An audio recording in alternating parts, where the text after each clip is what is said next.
Hoje vamos te contar a história de um espaço territorial enxuto, povos milenares e um conflito antigo. Antigo e espinhoso, triste, complicado de entender e que ainda parece distante de ser resolvido. Sim, o assunto aqui é a famosa questão Israel e Palestina. Diante da complexidade e do horror, surgem muitas dúvidas. Afinal, existe uma possibilidade de acordo entre essas duas nações que, segundo muitos, são diametralmente opostas? É possível saber quem carrega a razão? E, acima de tudo, ainda existem esperanças? Chegou a hora de falarmos do tema mais espinhoso das relações internacionais: Palestina e Israel, o conflito sem fim. Mas beleza, vamos dar um salto no tempo. No século XIX, surge um movimento forte, organizado e que possui enorme poder até os dias de hoje. O movimento sionista. A galera hebraica começou a entender a necessidade de voltar para a sua terra sagrada. Inclusive, foi ali que surgiu uma expressão controversa e que é motivo de briga até os dias de hoje: uma terra sem povo para um povo sem terra. O plano seria uma espécie de restauração judaica na Palestina. Obviamente que, para as pessoas assentadas na região que estava sob o domínio otomano, isso pegou bem mal, pois é um discurso que sempre soou como uma espécie de limpeza étnica dos já milenares palestinos. Bom, o século XIX foi embora e logo de cara um enorme evento prometia mudar todo o xadrez político internacional, inclusive no Império Otomano. Esse evento foi a Primeira Guerra Mundial. Lá pelos idos anos de 1917, os ingleses, através do seu chanceler Arthur James Balfour, assinaram um acordo com a alta cúpula da comunidade judaica na Inglaterra. E esse acordo foi chamado de Declaração Balfour. Nele, os ingleses se comprometiam a ajudar a causa sionista e viabilizar o Estado judeu na Palestina, com suporte de outras nações como Estados Unidos e França, caso o Império Otomano estivesse no lado derrotado. Só que, ao mesmo tempo, os ingleses estavam ajudando os rebeldes tribais árabes na luta contra os opressores otomanos. Ou seja, os ingleses estavam meio que jogando para os dois lados. Aliás, um filme ótimo para entender esse contexto é o clássico épico Lawrence da Arábia. I deem him one of the greatest beings alive in our time. We shall never see his like again. His name will live in history. It will live in the annals of war. It will live in the legends of Arabia. Who is he? Petru. Tavas! Como previsto no acordo, o Império Otomano perdeu. Portanto, o Estado judaico estava a caminho da Palestina, certo? Errado. Os ingleses decidiram que seria muito mais legal se eles continuassem como soberanos na região. Em outras palavras, senhores coloniais. Era a vez de outro império. Entretanto, pela primeira vez em muito tempo, começa de fato um fluxo imigratório judeu rumo às terras sagradas. Pessoas que se juntariam com os poucos judeus palestinos ali presentes até aquele tempo. Mas, obviamente, a escalada de tensão se tornou presente, porque, afinal, as pessoas que estavam ali já estavam enraizadas. E sabemos bem como as pessoas costumam lidar com imigração rumo a seus países. É importante lembrar que quase 2 milênios de história haviam rolado desde a Guerra com Adriano. Nessa altura, os muçulmanos já eram maioria, apesar da estrutura precária da região naquela época, que pouco lembrava um país organizado. Um ano depois da Primeira Guerra Mundial, ocorre o primeiro Congresso Palestino, um evento que se posiciona contra todo o conteúdo da Declaração Balfour. Ali o posicionamento era bem claro, frontalmente contra a imigração de judeus para a região. Muito bem, eles estavam sob a Inglaterra, certo? Então olha só que interessante. Em pleno período colonial inglês, o pessoal ali começou a se matar. Brigas constantes, desordem e episódios lamentáveis, que era uma espécie de prelúdio ao que estava por vir nas décadas seguintes. Os judeus montaram uma organização paramilitar importantíssima chamada Haganah. Elas eram basicamente forças que protegiam o povo hebreu, lutando tanto contra os revoltosos árabes palestinos, quanto mostrando truculência com relação à coroa britânica, visto que eles tinham o interesse final de dominar aquela região. Você consegue perceber aí que as tensões começaram a ficar maiores, né?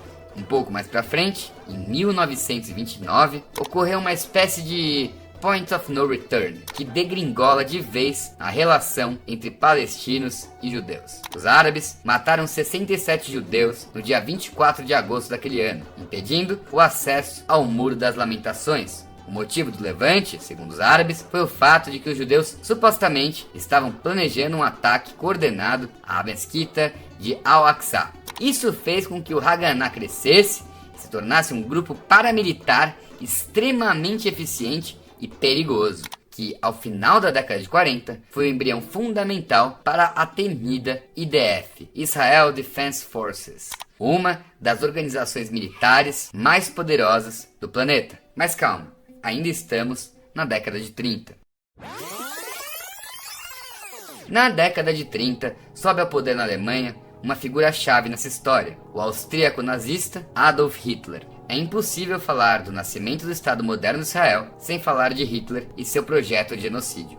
O que aconteceu foi o seguinte: haviam muitos judeus vivendo na Europa e há milênios eles passavam por perseguições, mas nada na dimensão do que seria o Holocausto. Então, quem conseguia fugir, fugia. Isso fez com que a região da Palestina passasse a ter um fluxo imigratório insano. A região foi ficando cada vez mais tensa. Em poucos anos, Hitler foi derrotado e o povo judeu acabara de passar por um trauma inconcebível. Seguiam sem lar e bastante cientes do que isso poderia implicar com relação às suas existências. Mas, é claro, mais uma vez, o mundo havia mudado. Novas forças se organizaram, novos impérios se levantaram. E essa pequena e tão disputada região está prestes a se tornar o palco de um conflito que ainda continua em curso. Ao final da Segunda Guerra Mundial, o movimento sionista ganhou mais um motivo fortíssimo para ter suas demandas atendidas. E a verdade é que os judeus estavam de saco um pouco cheio de estar em constante conflito para existir enquanto comunidade. Nessa época, as discussões sobre a criação do Estado de Israel já estavam começando, mas, ao mesmo tempo, os países árabes da região já não haviam aceitado bem a ideia. Síria e Egito, por exemplo, se posicionavam radicalmente contra a sua criação, mas os judeus queriam a Palestina para si o mais rápido possível. E aconteceram pequenas incursões terroristas por parte do lado judaico que pressionava a comunidade internacional. Sim, o lado judaico também fez uso de práticas terroristas quando estavam na defensiva. E deu certo. A ONU se reuniu em Assembleia Geral no final de 1947 a pedido do Reino Unido, que queria fazer valer a Declaração Balfour, acordo polêmico que já havia gerado conflitos. Também decidiu por votação criar uma solução que envolvesse a existência de 2 estados com as cidades sagradas de Belém e Jerusalém sob controle internacional. A intervenção faria com que finalmente houvesse existência de um Estado judeu. Os países árabes presentes alertaram sobre o risco de guerra que poderia eclodir na região, aviso que vingou. Horas depois, começou a Guerra Civil no mandato da Palestina. Ela durou de 30 de novembro de 1947 até 14 de maio de 1948, quando acabou o controle do Reino Unido sobre a região. Em 14 de maio de 1948 é emitida uma carta assinada pelo socialista polonês David Ben-Gurion. Todos os judeus teriam direito à cidadania judaica e estavam convidados a fazer parte daquele Estado. Ali estava declarada a independência de Israel, um Estado enxuto, porém reconhecido pelo grosso dos países importantes do sistema internacional e que teriam o signatário Gurion como chefe de governo. Hora de celebrar, certo? Em menos de 24 horas, começaram os conflitos civis que perduram até hoje. Foi no dia 15 de maio de 1948 que começou a Guerra Árabe-Israelense, dessa vez com Israel como um Estado nacional de fato, com fronteiras claras que deveriam ser respeitadas segundo os planos da ONU, mas que na real ninguém respeitou. Tropas árabes, encabeçadas por Egito, Síria, Líbano e Iraque, acabaram por invadir a Palestina dividida. Ao mesmo tempo, Israel Estados Unidos e a União Soviética de Stalin consideravam aquela uma agressão ao definido em convenção. E aí é aquela coisa, quem que você acha que estava com os amigos certos? Lógico que era Israel. Esse apoio americano e das grandes potências fez com que Israel tenha ficado extremamente competitiva e poderosa logo de cara nessa guerra. Venceu rápido, logo aí se estabelecendo como um estado a ser respeitado pela comunidade internacional. Em 1949, o primeiro armistício foi assinado, o Armistício de Rhodes. Nele foi determinado que Israel ficaria com a sua área definida pela ONU em 1947. E aí nós teríamos a solução de 2 estados, correto? Errado. A resolução provisória desse conflito foi muito boa para Israel e péssima para os árabes. Além de ter a sua parte, Israel ficou com mais da metade dos territórios destinados previamente para os árabes como forma de castigo. Tá, e Jerusalém? Ali começou um enrosco de reconhecimento de soberania que rola meio que até hoje. O armistício previa que a parte ocidental da cidade milenar ficaria sob controle israelense, e a parte oriental seria controlada pela Palestina árabe, que no fim das contas acabava por ficar sob o controle da Jordânia, que era um estado um pouco mais organizado na região. A questão é que, de fora, existem muitos países que reconhecem a Palestina moderna como um estado legítimo. Um exemplo é o próprio Brasil. E aí, acontece que, nessa Palestina nacional reconhecida, está uma importante capital. Sim, Jerusalém Oriental. Logo após o fim da Guerra Civil, árabes palestinos foram marginalizados e expulsos de suas moradias, tendo reivindicações de uma Palestina soberana completamente ignoradas e reprimidas pelas forças de segurança israelenses. Outra consequência importante foi a criação de um órgão chamado Instituto para Informações e Operações Especiais de Israel, conhecido mundialmente como Mossad. Uma das missões dessa agência é monitorar movimentos e possíveis ataques de descontentes com o Estado de Israel. Aí chega a década de 50 e com a década de 50 a Guerra Fria. Se Israel e Estados Unidos possuem uma ótima relação, então a oportunidade para o lado oposto estava em Moscou.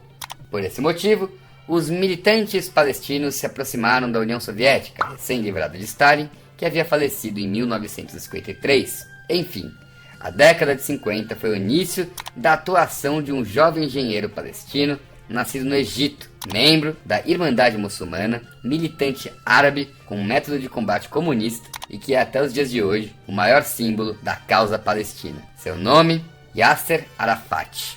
E por que ele é importante?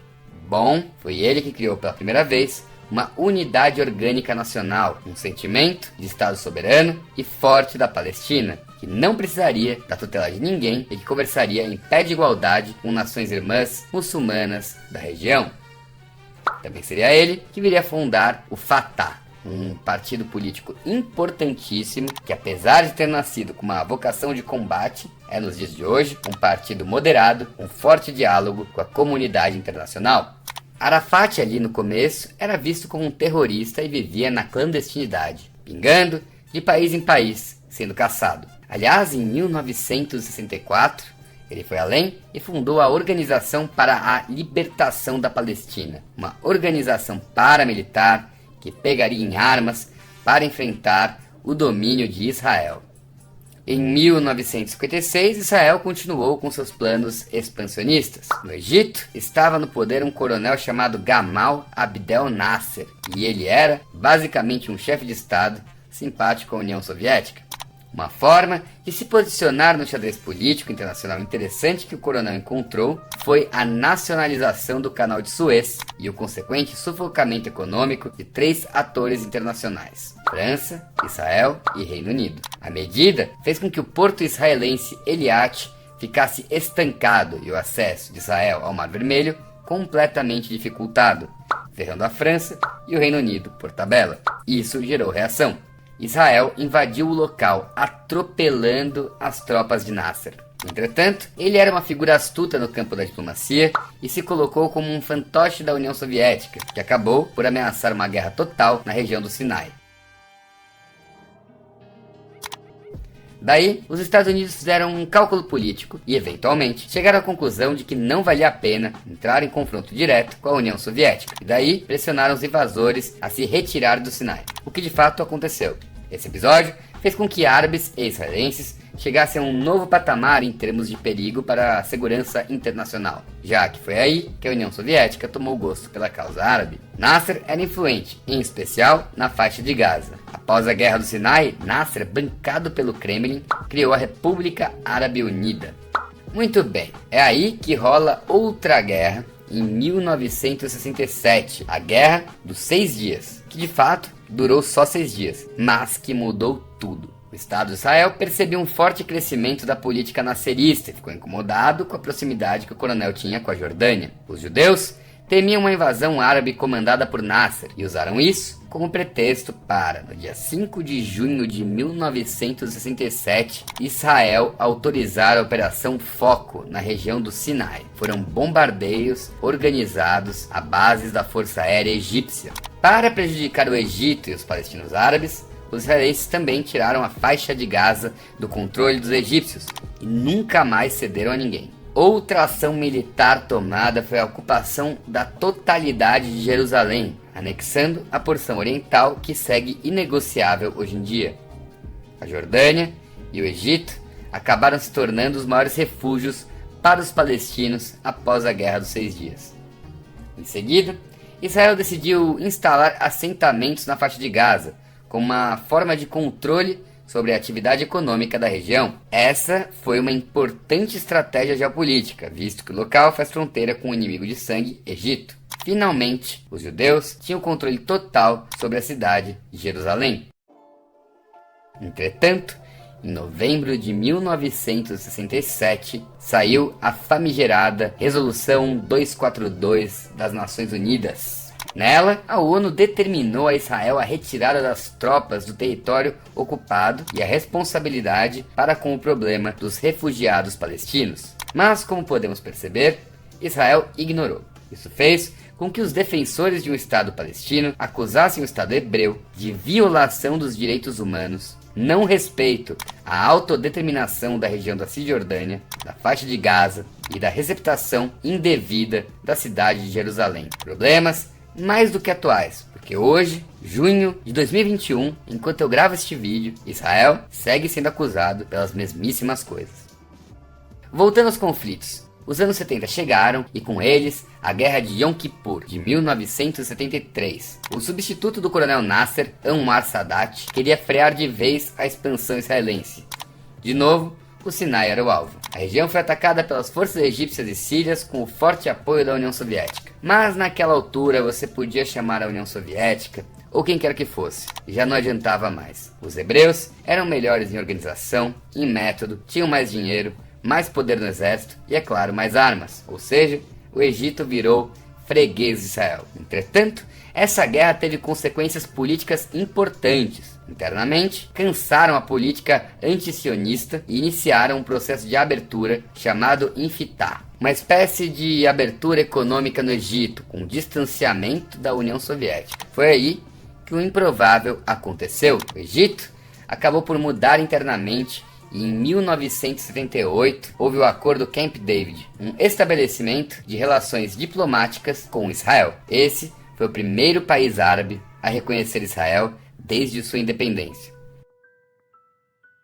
Por outro lado, essa guerra também trouxe uma consequência negativa importante: o choque do petróleo. Os grandes produtores árabes de petróleo começaram a boicotar os Estados Unidos por sua política externa pró-Israel, fazendo com que o mundo experimentasse uma explosão no preço do petróleo durante a década de 80. Em 1982, houve a última incursão de violência da OLP contra Israel, que ocasionou na Guerra do Líbano. A organização de Arafat estava baseada em Beirute e acabou sendo expulsa após a invasão israelense. É nessa guerra que surge a organização libanesa anti-israelense, chamada Hezbollah. Enfim, a Organização da Libertação Palestina, à época, era considerada uma organização terrorista pelo consórcio Israel-Estados Unidos. O líder Yasser Arafat, um político extremamente hábil, começava a perceber uma mudança no contexto da Guerra Fria e via que as consequências para ele no pós-Líbano não foram boas. Então, desistiu da luta armada e tomou uma decisão histórica. Em 1988, Pela primeira vez, um grupo relevante palestino aceitava uma solução biestatal. Isso seria um sinal de moderação e mudança de cálculo por Arafat. O caminho estava aberto para um dos acordos mais emblemáticos da década de 90, o Acordo de Oslo. Em 1993, o líder do Fatah e da OLP escreveu uma carta para o seu colega israelense, o primeiro-ministro Yitzhak Rabin, que devolveu o gesto, reconhecendo a OLP como representante único e legítimo da autoridade palestina. Bom, até aí parece tudo bem, mas surge uma dúvida, né? Por que o único representante legítimo da autoridade palestina? Bom, em 1988, membros da ramificação palestina da Irmandade Muçulmana fundaram o Movimento de Resistência Islâmica, conhecido como Hamas. Para muitos, uma organização terrorista, para outros, um partido político.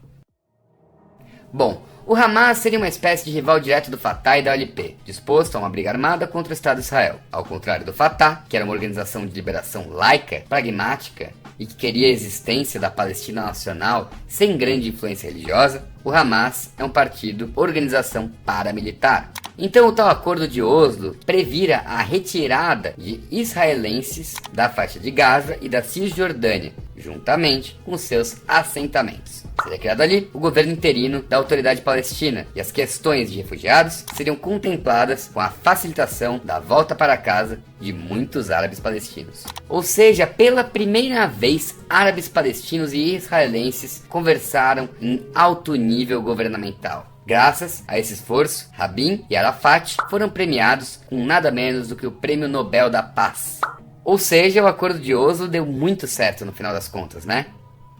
Não muito, visto que eles esqueceram de avisar o Hamas. Em 1996, eleições começaram a ser feitas nas regiões palestinas e, apesar do Fatah ser a força dominante, o Hamas, com seu sentimento anti-israelense e política à base do Corão, ganhava cada vez mais espaço. Começavam as intifadas. As intifadas são ataques coordenados de palestinos. Em 2000, houve ataques a colonos judeus, e o caos começou a reacender na região, principalmente com a disputa política entre Fatah e Hamas. Na problemática faixa de Gaza, o primeiro-ministro Ariel Sharon bolou um plano de retirada. Os colonos sairiam da região, mas isso seria só fumaça. O espaço aéreo, fronteiras e toda a questão de defesa ainda seria controlado por Israel. Enquanto isso, um plano ainda mais polêmico foi colocado em prática. Um muro, conhecido como Muro da Cisjordânia, vem sendo construído desde 2004, separando o Estado de Israel de territórios palestinos. Muitos críticos apontam que isso é uma espécie de holocausto palestino, visto que a comunidade fica cercada e impossibilitada de circular em seus próprios territórios. A saída da faixa de Gaza de fato ocorreu, assim como a de algumas colônias na região da Cisjordânia no ano de 2005. Mas o fato é que, sem um Estado soberano definido, as coisas se complicaram muito. Houve eleições nos territórios palestinos em 2006 e o radical Hamas saiu vitorioso, conquistando o direito de formar governo na autoridade palestina. O partido do falecido Yasser Arafat estava com sua credibilidade em xeque, visto que não conseguiu resolver as pendências que já se arrastavam desde Oslo. Depois daí as coisas pioraram muito. Em 2007, houve Batalha de Gaza, com distúrbios sociais entre partidários do Fatah e do Hamas. O Hamas então toma a faixa de Gaza, continua lá, inclusive até hoje. É aí que um antigo primeiro-ministro israelense volta ao poder. Seu nome, Benjamin Netanyahu. E graças à sua política agressiva, cada vez mais, troca de mísseis entre Gaza e Israel fica intensificada. E conforme a história foi seguindo, o fundamentalismo islâmico voltou a ficar poderoso. Isso por causa dos eventos da Primavera Árabe. Desse ponto em diante, as tensões entre Israel e Palestina voltaram a degringolar. Agora, em 2021, já houve atritos entre Hamas e Israel. Uma impressionante troca de foguetes, com Israel acertando muito mais o alvo do que os palestinos. Olha, gente, esse não parece ser um conflito que esteja em vias de resolução, mas existe algo que vale a pena ser pontuado. Os israelenses têm que conviver com uma célula criminosa bem à sua porta. O Hamas tem fortes violações de direitos humanos no que compete aos cidadãos da faixa de Gaza.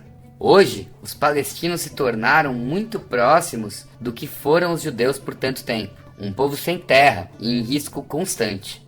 Por outro lado, a questão do fundamentalismo islâmico na região tornou-se um complicador imenso. E desde que começou esse conflito, milênios se passaram. Muita gente morreu, mas muita gente ainda está em risco. E não há resposta fácil para essa questão.